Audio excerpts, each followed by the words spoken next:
America is less than 20 days away from the edge of the fiscal cliff, and there's still no deal between the president and Congress. White House correspondent Jessica Stone looks at how the threat of tax hikes is already impacting consumer spending.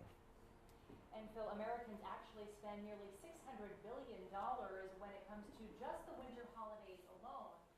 But consumer spending took a very sharp drop in early December, plunging more than 8 points from November, according to a Reuters survey. All right, we seem to have a slight technical issue. Jessica did have this report to show you. Santa Claus only has 2 more weeks to take requests, and American retailers are serving up bargains. I do think that the stores are trying really hard to get people in to shop and to buy. Seeing stuff 50% off prior to Christmas with then discounts on top is awesome. But the threat of thousands of dollars in year-end tax hikes has American shoppers hoarding their pennies.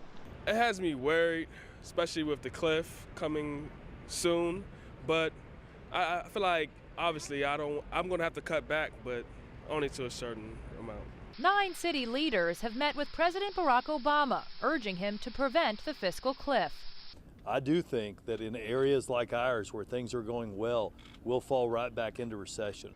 International consumer companies, especially in Europe and Asia, could see a hit if the average American family suddenly has $2,000 to $4,000 less to spend next year. If we do fall off the cliff, it'll be bad for Americans, and it'll be pretty serious as well for people around the globe, especially those markets, those countries that export to the United States.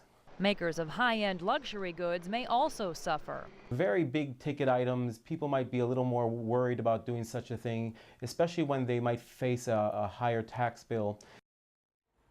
And Phil, what is really interesting here is that holiday spending, of course, is the biggest chunk. The winter holiday spending, rather, is the biggest chunk of all of the spending that takes place throughout the year in the holidays for the American consumer. They spend about $600 billion just in the winter holidays alone. So we're talking about a lot of potential impact just in this holiday season alone. Meantime, congressional leaders have now given a warning to their members that all of them could be working through the Christmas holiday to reach an agreement.